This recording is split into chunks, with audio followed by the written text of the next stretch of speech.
Hi hello friends, ಎಲ್ರಿಗೂ ನಮಸ್ಕಾರ. ಎಲ್ಲರಿಗೂ ಸಂಕ್ರಾಂತಿ ಹಬ್ಬದ ಆರ್ಥಿಕ ಶುಭಾಶಯಗಳು. ಫ್ರೆಂಡ್ಸ್, ಇದು ಸಂಕ್ರಾಂತಿ ಹಬ್ಬದ ದಿನದ ವ್ಲಾಗು. ನಾನು ಅಪ್ಲೋಡ್ ಮಾಡೋಕ್ಕಾಗಿರಲಿಲ್ಲ, ಯಾಕೆ ಅಂತ ಹೇಳ್ತೀನಿ. ವಿಡಿಯೋನ ಸ್ಕಿಪ್ ಮಾಡಬೇಡಿ, ಕೊನೆವರೆಗೂ ನೋಡಿ. ಹಾಗೆ ಇಷ್ಟ ಆದರೆ ಲೈಕ್ ಮಾಡಿ, ಶೇರ್ ಮಾಡಿ, ನನ್ನ ಚಾನಲ್ಗೆ ಸಪೋರ್ಟ್ ಮಾಡಿ. ಫ್ರೆಂಡ್ಸ್, ನಾನು ನನ್ನ ವ್ಲಾಗ್ನ ಬೆಳಗ್ಗೆ ಟೈಮ್ ಆಗಿದೆ, ಇವಾಗ 5 ಗಂಟೆ. ಇವಾಗ ಸ್ಟಾರ್ಟ್ ಮಾಡ್ತಾ ಇದ್ದೀನಿ. 4 ಗಂಟೆಗೇ ಎದ್ದಿದ್ದೆ. ಇವತ್ತು ಸಂಕ್ರಾಂತಿ ಹಬ್ಬ ಅಲ್ವಾ, ದೇವ್ರ ಪೂಜೆ ಎಲ್ಲ ಮಾಡಿ ದೇವಸ್ಥಾನಕ್ಕೆ ಹೋಗಿ ಬರೋಣ ಅಂತ. ಫ್ರೆಂಡ್ಸ್, ಎಲ್ಲ ದೇವ್ರ ಮನೆ ಫುಲ್ಲು ಕ್ಲೀನ್ ಮಾಡಿಬಿಟ್ಟು ಪೂಜೆ ಮಾಡಿದೆ. ನಿನ್ನೆ ಹೂವು ಹಾರ ಎಲ್ಲ ತರಿಸೋದು ಮರ್ತುಬಿಟ್ಟಿದ್ದೆ, ಹೂವೆಲ್ಲ. ಹಾಗಾಗಿ ಎಲ್ಲ ಬಿಡಿ ಹೂಗಳಿತ್ತು, ಅವನ್ನೇ ಮುಡಿಸ್ಬಿಟ್ಟು ಪೂಜೆ ಮಾಡಿದೆ.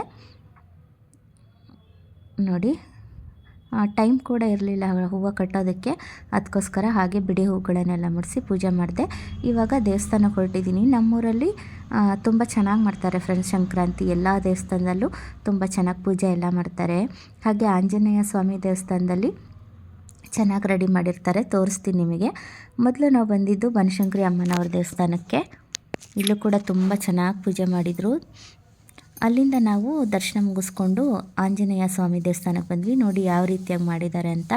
ಹಾಗೆ ಉಪ್ಪಲ್ಲಿ ರಂಗೋಲಿ ಎಲ್ಲ ಹಾಕಿ ಕಲರೆಲ್ಲ ತುಂಬಿರ್ತಾರೆ, ತುಂಬ ಚೆನ್ನಾಗಿರುತ್ತೆ. ಒಂದೊಂದು ವರ್ಷ ಒಂದೊಂದು ರೀತಿಯಾಗಿ ಮಾಡ್ತಾರೆ. ಈ ವರ್ಷ ಈ ರೀತಿಯಾಗಿ ಮಾಡಿದರು. ನೋಡಿ, ರಂಗೋಲಿ ಎಲ್ಲ ಎಷ್ಟು ಚೆನ್ನಾಗಿ ಹಾಕಿದ್ದಾರೆ. ಹಾಗೆ ಗಣಪತಿ ಕೂಡ ಬಿಡಿಸಿದ್ದಾರೆ, ತೋರಿಸ್ತೀನಿ ನಾನು ನಿಮಗೆ. ನೋಡಿ, ಇಲ್ಲಿ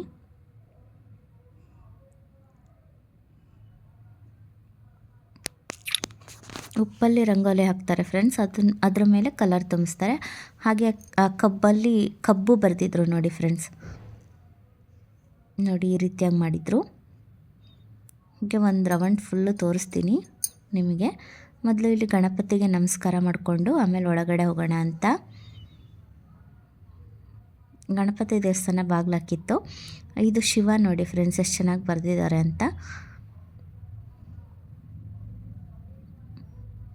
ಹಾಗೆ ಈ ಥರ ಚೆನ್ನಾಗಿ ಮಾಡಿದರು. ಮೊದಲು ಒಳಗೆ ಹೋಗಿ ಬಂದುಬಿಡೋಣ ಅಂತ ಒಳಗಡೆ ಹೋದ್ವಿ, ಯಾಕಂದರೆ ಫುಲ್ ರಶ್ ಆಗುತ್ತೆ ಇನ್ನೊಂದು ಸ್ವಲ್ಪ ಹೊತ್ತಾಗ್ಬಿಟ್ರೆ ಅಂತ. ಅಲ್ಲಿಗೂ ಕ್ಯೂ ಇತ್ತು, ನಿಂತ್ಕೊಂಡೋಗಿ ದರ್ಶನ ಮುಗಿಸ್ಕೊಂಡು ಬಂದ್ವಿ.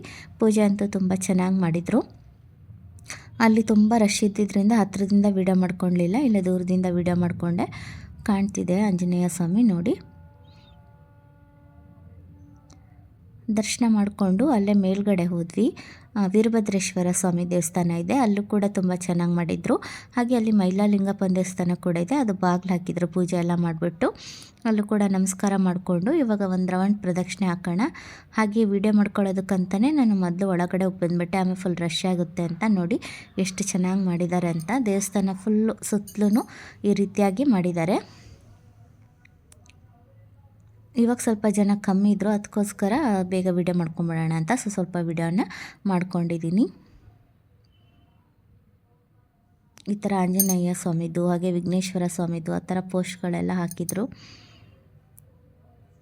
ಹಾಗೆ ಫೋಟೋ ತಗೊಳ್ಳೋದಕ್ಕೆ ಅಂತಲೇ ಫ್ರೆಂಡ್ಸ್ ಈ ರೀತಿಯಾಗಿ ಮಾಡಿದರು. ಈ ಸಲ ಮದುವೆ ಮನೆಗಳಲ್ಲೆಲ್ಲ ಇಟ್ಟಿರ್ತಾರಲ್ಲ ಫೋಟೋ ತಗೊಳ್ಳೋಕ್ಕೆ, ಆ ರೀತಿಯಾಗಿ.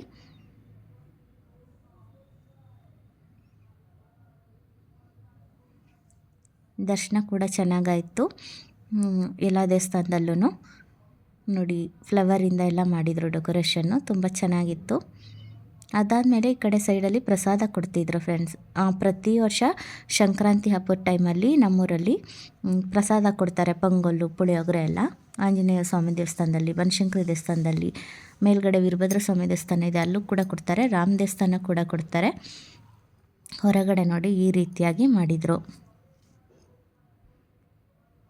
ನಾವು ಕೂಡ ದರ್ಶನ ಎಲ್ಲ ಮಾಡಿಕೊಂಡು ಪ್ರಸಾದನ ಇಸ್ಕೊಂಡು ಬಂದ್ವಿ. ಹಾಗೆ ಇಲ್ಲಿ ರಾಮ ದೇವಸ್ಥಾನ ಕೂಡ ಬಂದು ಅಲ್ಲೂ ಕೈ ಮುಕ್ಕೊಂಡು ಆಮೇಲೆ ಇಲ್ಲಿ ನಮ್ಮ ಮನೆ ಹತ್ರ ಲಕ್ಷ್ಮೀ ದೇವಸ್ಥಾನ ಇದೆ, ಅಲ್ಲೂ ಕೂಡ ಹೋಗಿ ಬಂದ್ವಿ. ಅದಾದಮೇಲೆ ಟೈಮ್ ಆಗಿಬಿಟ್ಟಿತ್ತು, ನಾವು 10:30 ಟ್ರೈನಿಗೆ ಊರಿಗೆ ಹೊರಟಿದ್ವಿ. ಹಾಗಾಗಿ ಬೇಗ ರೈಲ್ವೆ ಸ್ಟೇಷನಿಗೆ ಬಂದ್ವಿ. ಬ್ಯಾಗೆಲ್ಲ ಪ್ಯಾಕ್ ಮಾಡಿಟ್ಟಿದ್ದೆ ನಾನು, ಅದಕ್ಕೋಸ್ಕರ ದೇವಸ್ಥಾನದಿಂದ ಬಂದ ತಕ್ಷಣವೇ ರೈಲ್ವೆ ಸ್ಟೇಷನಿಗೆ ಬಂದ್ವಿ. ಎಲ್ಲಿಗೆ ಹೋಗ್ತಿದ್ದೀವಿ ಅಂದರೆ ಹುಬ್ಳಿಗೆ ಹೋಗ್ತಾ ಇದ್ದೀವಿ. ಇವತ್ತು ಸಂಕ್ರಾಂತಿ ಹಬ್ಬ ಅಲ್ವಾ, ಪ್ರತಿ ವರ್ಷ ಕೂಡ ನಾವು ಸಂಕ್ರಾಂತಿ ಹಬ್ಬಕ್ಕೆ ಊರಿಗೆ ಹೋಗ್ತೀವಿ. ಈ ಸಲ ಕೂಡ ಊರಿಗೆ ಹೊರಟಿದ್ದೀವಿ. ಹಾಗೆ ಇವತ್ತು ಬೇರೆ ಕಡೆ ಟ್ರಿಪ್ ಹೋಗೋಕ್ಕೆ ಪ್ಲ್ಯಾನ್ ಮಾಡಿದ್ದೀವಿ. ಅದು ಎಲ್ಲಿಗೆ ಏನು ಅಂತ ಎಲ್ಲ ಹೇಳ್ತೀನಿ, ನೀವು ವಿಡಿಯೋನ ಕೊನೆವರೆಗೂ ನೋಡಿ. ಫ್ರೆಂಡ್ಸ್, ಹುಬ್ಳಿ ರೀಚ್ ಆದ್ವಿ. ಒಂದು 2:30 ಏನಾಗಿತ್ತು ಅಷ್ಟರಲ್ಲಿ ಹುಬ್ಳಿಗೆ ಬಂದ್ವಿ. ಇವಾಗ ಮನೆಗೆ ಹೋಗಬೇಕು. ಮನೆಗೆ ಹೋದ್ಮೇಲೆ ಮತ್ತೆ ಸಿಗ್ತೀನಿ ಫ್ರೆಂಡ್ಸ್. ಇವಾಗ ಜಸ್ಟ್ ಮನೆಗೆ ಬಂದ್ವಿ, ಮನೆ ಒಳಗಡೆ ಹೋಗೋಣ. ಬರೋಷ್ಟರಲ್ಲಿ ನಮಗೋಸ್ಕರ ಕಾಯ್ತಾಯಿದ್ರು, ಎಲ್ಲ ವೆರೈಟಿ ಅಡುಗೆ ಮಾಡಿಕೊಂಡು. ಲಾಸ್ಟ್ ಇಯರ್ ಅಲ್ಲ, ಲಾಸ್ಟ್ ಇಯರ್ ವ್ಲಾಗ್ ನೋಡಿದ್ರೆ ನಿಮಗೆ ಗೊತ್ತಾಗುತ್ತೆ. ಈ ಕಡೆ ಸೈಡಲ್ಲಿ ಸಂಕ್ರಾಂತಿ ಹಬ್ಬಕ್ಕೆ ಎಲ್ಲ ಅಡುಗೆಗಳನ್ನೆಲ್ಲ ಮಾಡಿಕೊಂಡು ಎಲ್ಲಾದರೂ ಹೊರಗಡೆ ಹೋಗಿ ಊಟ ಮಾಡ್ಕೊಂಬರ್ತಾರೆ. ಈ ಸಲ ಕೂಡ ಕರೆದ್ರು ನನಗೆ ಬಾ ಅಂತ. ನಾನು ಪೂಜೆ ಮಾಡಿ ಬರಬೇಕಾಗಿತ್ತು, ಅದಕ್ಕೋಸ್ಕರ ಬರಲಿಲ್ಲ. ಇವಾಗ ಬರೋಷ್ಟರಲ್ಲಿ ಊಟ ಎಲ್ಲ ರೆಡಿ ಇತ್ತು. ಊಟ ಮಾಡಿಬಿಟ್ಟು ನಾವು ಇಲ್ಲಿಂದ ಟ್ರಿಪ್ ಹೋಗ್ತೀವಿ ಅಂತ ಅನ್ನಲ್ಲ, ಹೊರಟಿದ್ದೀವಿ. ಎಲ್ಲಿಗೆ ಏನು ಅಂತ ನಾಳೆ ವ್ಲಾಗಲ್ಲಿ ಹೇಳ್ತೀನಿ. ಬಾಯ್ ಬಾಯ್.